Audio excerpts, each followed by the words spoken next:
نحمدہ ونصلی علی رسولہ الکریم اما بعد اعوذ باللہ من الشیطان الرجیم بسم اللہ الرحمن الرحیم الصلاۃ والسلام علیک یا رسول اللہ وعلی آلک وصحابک یا حبیب اللہ۔ عقیدہ ختم نبوت۔ رخ مصطفیٰ ہے وہ آئینہ کہ اب دوسرا آئینہ، نہ ہماری بزم خیال میں نہ دکان آئینہ ساز میں۔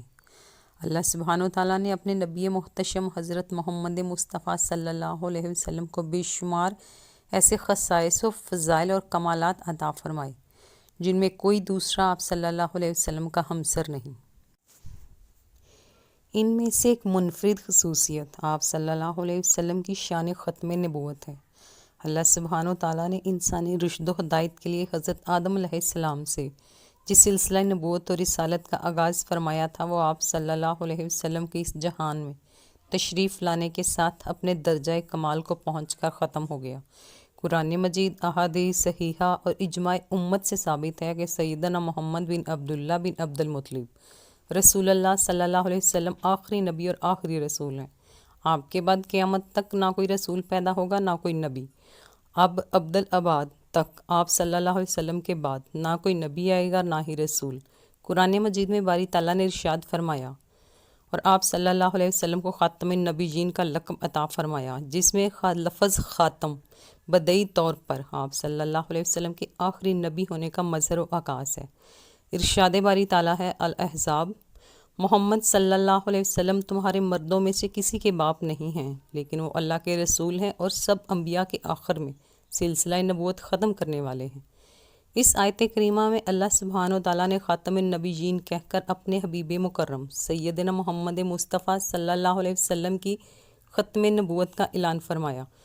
ختم نبوت کا مفہوم یہ ہے کہ اللہ رب العزت نے جس سلسلہ نبوت کا آغاز حضرت آدم علیہ السلام سے فرمایا تھا وہ آپ صلی اللہ علیہ وسلم کی بعثت کے ساتھ اپنے اختتام اور درجہ کمال کو پہنچ گیا۔ اس آیت کریمہ کی متفقہ تفسیر سے ثابت ہوا کہ خاتم النبیین کا مطلب آخر النبیین ہے اور اسی پر اہل اسلام کا اجماع ہے۔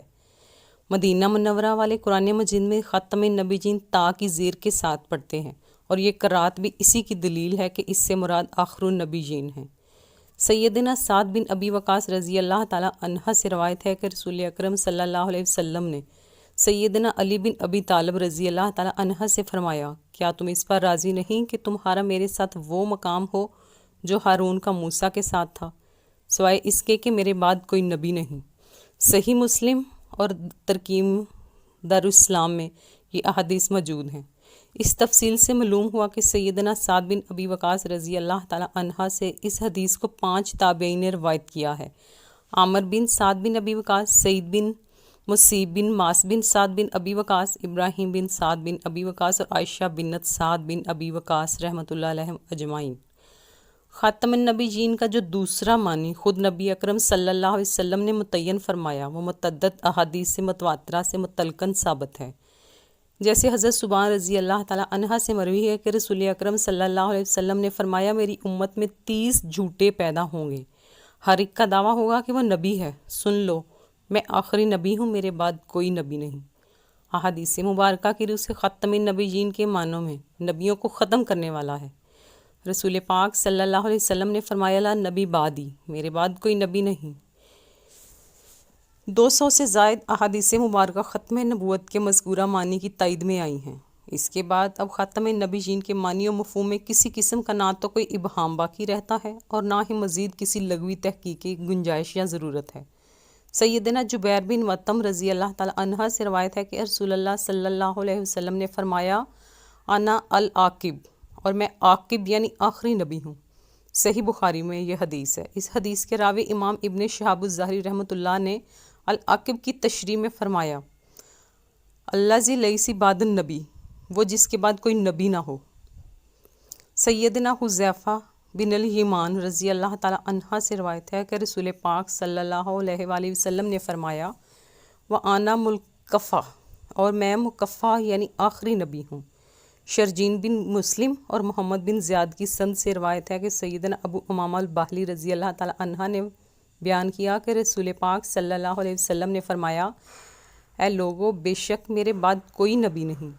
اور تمہارے بعد کوئی امت نہیں۔ سیدنا ابو ہریرہ رضی اللہ تعالیٰ عنہ سے روایت ہے کہ رسول پاک صلی اللہ علیہ وسلم نے فرمایا، بے شک میری مثال اور مجھ سے پہلے انبیاء کی مثال اس آدمی کی طرح ہے کہ جس نے بہت اچھے طریقے سے گھر بنایا اور ہر طرح سے مزین کیا، سوائے اس کے کہ ایک کونے میں ایک اینٹ کی جگہ چھوڑ دی۔ پھر لوگ اس کے چاروں طرف گھومتے ہیں اور خوشی کے ساتھ تعجب کرتے ہیں اور کہتے ہیں، یہ اینٹ یہاں کیوں نہیں رکھی گئی؟ آپ صلی اللہ علیہ وسلم نے فرمایا، پس میں وہ نبیوں کے سلسلے کی آخری اینٹ ہوں اور میں خاتم النبیین ہوں۔ عبد الرحمن بن یعقوب رحمۃ اللہ علیہ کی سند سے سیدنا ابو ہریرہ رضی اللہ تعالیٰ عنہ سے روایت ہے کہ رسول اللہ صلی اللہ علیہ وآلہ وسلم نے فرمایا، مجھے انبیاء پر 6 فضیلتیں عطا کی گئی ہیں۔ مجھے جامع الکلام یعنی جامع کلام عطا کیا گیا، روب کے ساتھ میری مدد کی گئی، میرے لیے مال غنیمت حلال کیا گیا، میرے لیے زمین کو پاک کرنے والی اور مسجد بنایا گیا، مجھے ساری مخلوق تمام انسانوں اور جنوں کے لیے رسول بنا کر بھیجا گیا، اور میرے ساتھ نبیوں کا سلسلہ ختم کر دیا گیا۔ صحیح مسلم کی احادیث نمبر 523 ہے۔ قرآن و حدیث کی روشنی میں ختم نبوت کا انکار محال ہے، اور یہ ایسا متفق علیہ عقیدہ ہے کہ خود عہد رسالت میں مسلمہ کذاب نے جب نبوت کا دعویٰ کیا اور حضور کی نبوت کی تصدیق بھی کی تو اس کے جھوٹا ہونے میں ذرا بھی تامل نہ کیا گیا، اور صدیق اکبر کے عہد خلافت میں صحابہ کرام نے جنگ کر کے اسے کیفر کردار تک پہنچایا۔ اس کے بعد بھی جب اور یہاں کسی نے نبوت کا دعویٰ کیا، امت مسلمان نے متفقہ طور پر اسے جھوٹا قرار دیا اور اس کا قلعہ کما کرنے میں ہر ممکن کوشش کی۔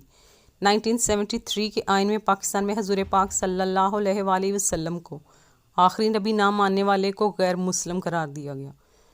تحریک ختم نبوت 1974 قادیانی بلا اتفاق امت مسلمہ اور آئین پاکستان کے مطابق کافر ہیں۔ عقیدہ ختم نبوت پر ہماری جانیں بھی قربان ہیں، اور اس کو نہ ماننے والا تمام امت مسلمہ کے مطابق کافر اور مرتد ہے۔ عقیدہ ختم نبوت زندہ باد۔